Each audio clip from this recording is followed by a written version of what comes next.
I talk about Whoopi Goldberg because I got so many texts this week because she attacked me the week before. Sure. So everybody was like, "Oh, Bill, I get you're enjoying the karma." First of all, I'm going to talk about this at the end of my show next week, teaser. But there is no fucking thing as karma, okay? Get over The that. politics of today are not rational. It is related to loyalty. But when Whoopi Goldberg tried to hold her own against Bill Maher, she was stuck in a tough spot with no way out. Maher, who never holds back, ruthlessly analyzed her ideas. Despite Whoopi's resistance, it was difficult to ignore the cracks in her posture. As she stuck to her position, Maher's directness forced it to droop more and more. The conversation turned into a wake-up call at the end.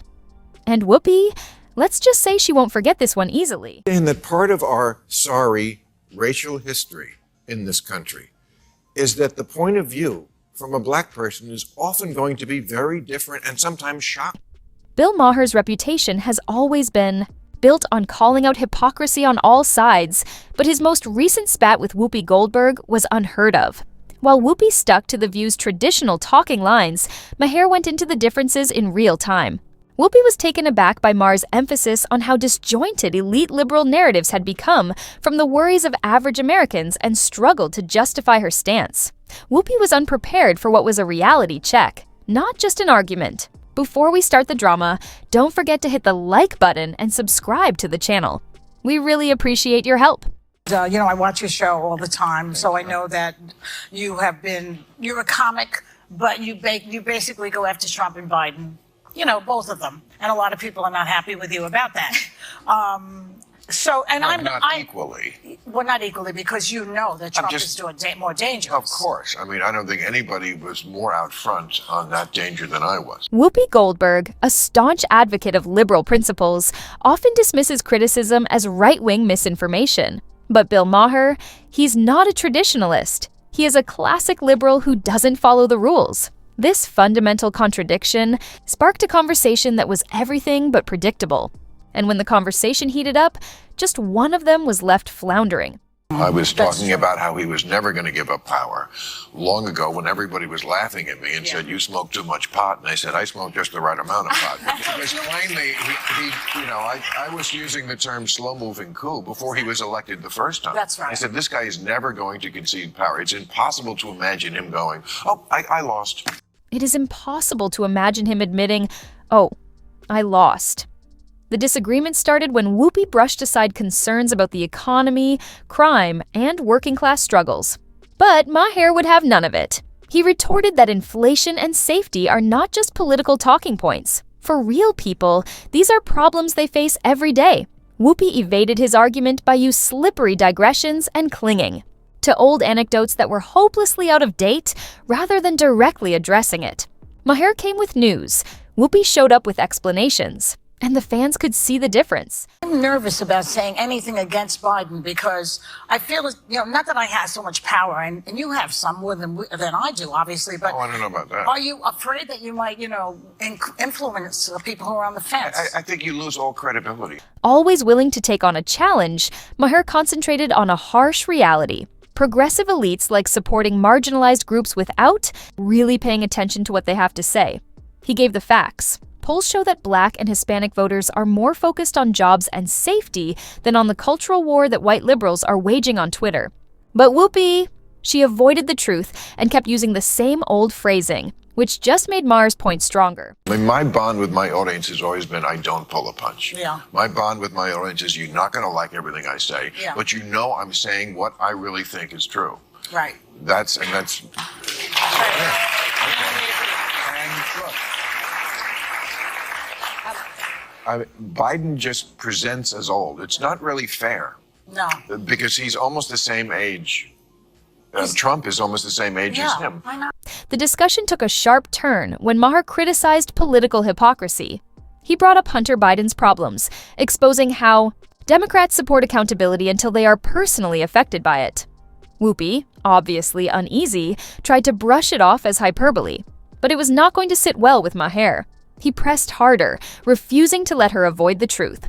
And at that moment, it was difficult to ignore the errors in her logic. Trump doesn't present that way. You look at somebody right away, you can kind of just sum them up. I mean, we are not young. but we don't present as old. Yeah. Biden does. I saw him yesterday making that speech. Yeah. I mean, I'm sorry, he's cadaver-like. But his brain is good. He's still great.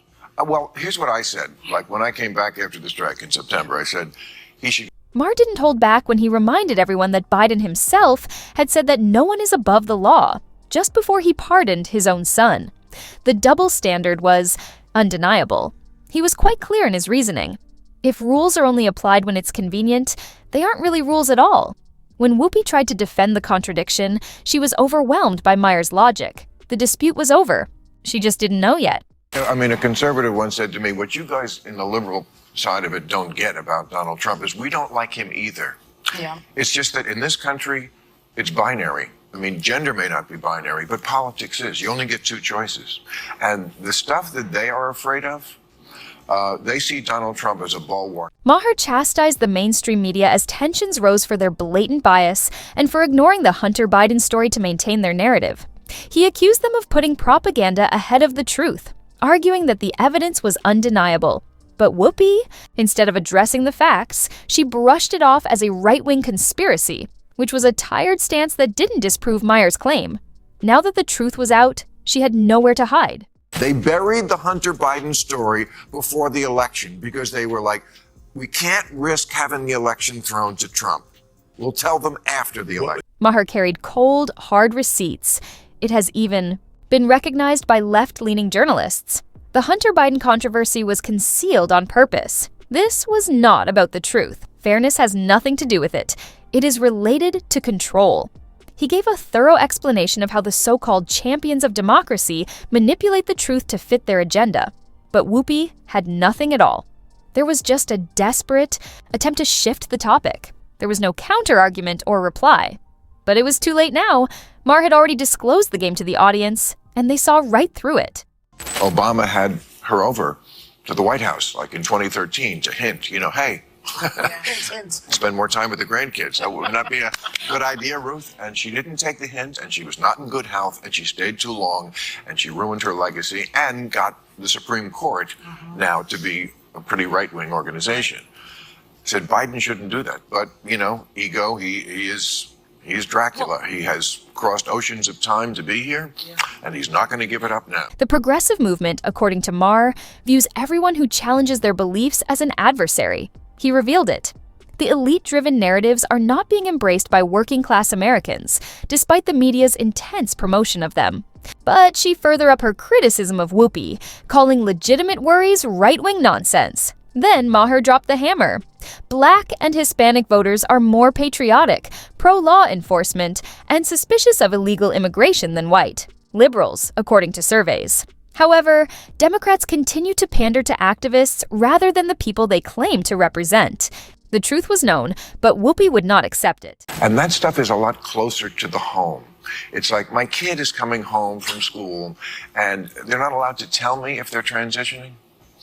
The school is going to take the side of the kid over the parent, stuff like that. There is a lot of crazy stuff on the left. This book, there's stuff that each side is going to like and probably stuff they're not going to like so much in there. Whoopi struggled to keep up with Maher's barrage of harsh, unyielding truths. Instead of addressing his ideas, she avoided, sidestepped, and used pointless language. Then came the knockout. When Maher asked her what concerns Black and Hispanic Americans the most, she said, jobs and safety. Not very good. Activism. But Whoopi. She quickly changed the subject and presented the painful truth. Wakeful politics collapses when reality sets in. You used the term woke, and you said that woke is what was sort of ruining everything. And I know that you're... No, I didn't say ruining everything. I said that's why Trump could get reelected. That's why Trump could get reelected. Yeah. So the term woke has been, in my view, co-opted by the right and weaponized and bastardized. And so I was surprised to hear you use the term because historically, as you know, because I think you're quite brilliant, that woke is a word used by the Black community to note that we must be aware of social injustice. Playing the victim, Whoopi's outbursts and mayhem were an effort at a desperate escape. She accused Maher of lying even though the truth was clear. He wasn't altering anything. He was only highlighting the errors in her logic. When faced with hard, undeniable facts, Whoopi had no argument, just excuses. But Maher, he didn't overlook her. Maher's dissection of Whoopi was awful, not just because of the facts, but also because of the individuals from whom they came. He is not a conservative extreme. He has never been a follower of the woke throng and has always been liberal. His independent thinking is admired by certain left-leaning individuals, but it is also criticized by others. Maher disregards the rules that are in place. He adheres to the truth. His comments thus had a much greater effect. Maher didn't need to yell. No argument could compare to the depth of his logic. He analyzed Whoopi's points with cold precision, making her scramble for weak rebuttals. However, Whoopi wasn't the only one. It was a cautionary tale, and growing number of people are exposing the woke movement's hypocritical standards. Maher didn't change. It was liberalism. He is now one of its most outspoken critics. This was not just a Whoopi dispute. It exposed a serious division among liberals. Maher supports free speech, dialogue, and sincere concerns, whereas the woke movement places more emphasis on action, cancel culture, and ideological purity than on answers. The result? Liberal conservatives feel left behind. The ordinary American cares more about inflation, education, and crime than the latest protest. Nonetheless, activists persist in promoting a disinterested elitist objective. The Mersteilein. Takedown was more than just a debate. It was a reckoning for a lost movement. Maher and Whoopi's dispute was more than just a disagreement. It was a cautionary tale. Even with the growing ideological bias in the media, people like Maher are defying expectations. Progressives who demand unwavering loyalty have found him to be a pain in their side, despite the fact that conservatives and moderates like his no-nonsense approach. In a culture where narratives are established, Maher's unvarnished honesty is more remarkable than ever. This conversation exposed more than just Whoopi's weak arguments. It revealed a big shift in the media. Americans are turning to independent voices like Maher and Rogan for candid, uncensored discussions instead of celebrity-driven, scripted talk shows. If programs like The View keep pushing outdated plots, they will become outdated relics of a dying media landscape. The people does not want to hear lectures from elites. They look for the truth. How about Maher? This is his way of showing that he is not afraid to provide it. So what do you think? Drop your thoughts in the comments section below. And if you don't want to miss out on the hottest celebrity news, make sure to subscribe to Daily Finder.